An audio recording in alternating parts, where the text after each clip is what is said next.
I, Jeff Raw, Acting Returning Officer, give notice that the number of votes for each candidate at the election of a Member of Parliament in the Brighton Pavilion constituency are as follows. Ian Verdun Buchanan, UK Independence Party, 630. Solomon Curtis, Labour Party, 15,450.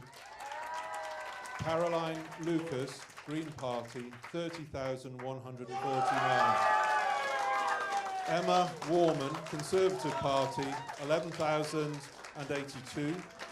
Nick Yeomans, Independent, 376. The number of ballot papers rejected was as follows. One to official mark 0, voting for more than one permitted number 18, mark identifying voter 3, unmarked or uncertain 133. The total number of rejected votes was 154. The turnout was 76.62%. And I declare that Caroline Lucas is duly elected as Member of Parliament for the Brighton Pavilion constituency.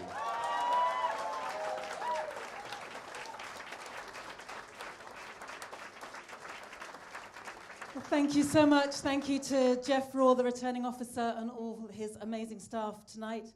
Thank you to the other candidates. Thank you to my really amazing campaign team and the legion of volunteers who did so much in this campaign, going well beyond the call of duty. And I want to say a huge thank you particularly to Matt Trainey, to Gabriel Davies, to Rob Shepherd, my campaign manager, to Steve Harris, my agent, and just to all of you. You've just been so truly fantastic. Thank you so much.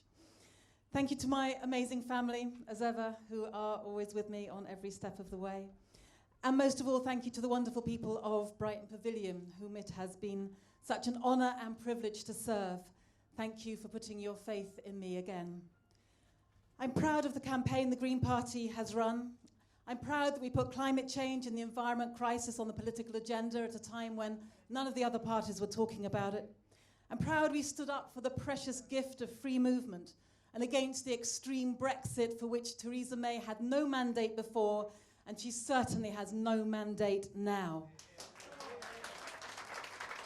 And even more importantly, I think now it is clearer than ever that that final deal that comes back from Brussels has to go back in front of the people for a ratification referendum.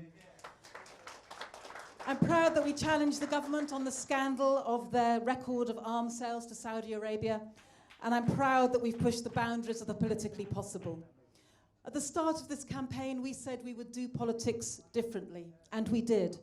I'm proud that the concept of the Progressive Alliance, which we have championed, has been successful in places like Brighton Kemp Town. Back in 2015, the People's Republic of Brighton and Hove was formed out of a sense of pride about what Brighton and Hove had done, that island of green and red in a sea of blue. Today, that sea of blue is receding. Hope is growing.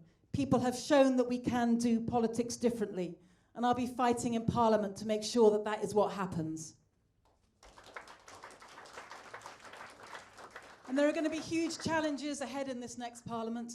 The challenge of navigating, hopefully, away from the extreme Brexit pursued by Theresa May. The challenge of an increasingly polarised country with the cuts to our local schools, the cuts to the NHS, the challenge of an accelerating environmental crisis. In these kinds of circumstances, then every individual MP's voice is more important than ever. And I hope that those of us who have stood for progressive and positive politics can unite to continue the fight for a more confident and caring Britain.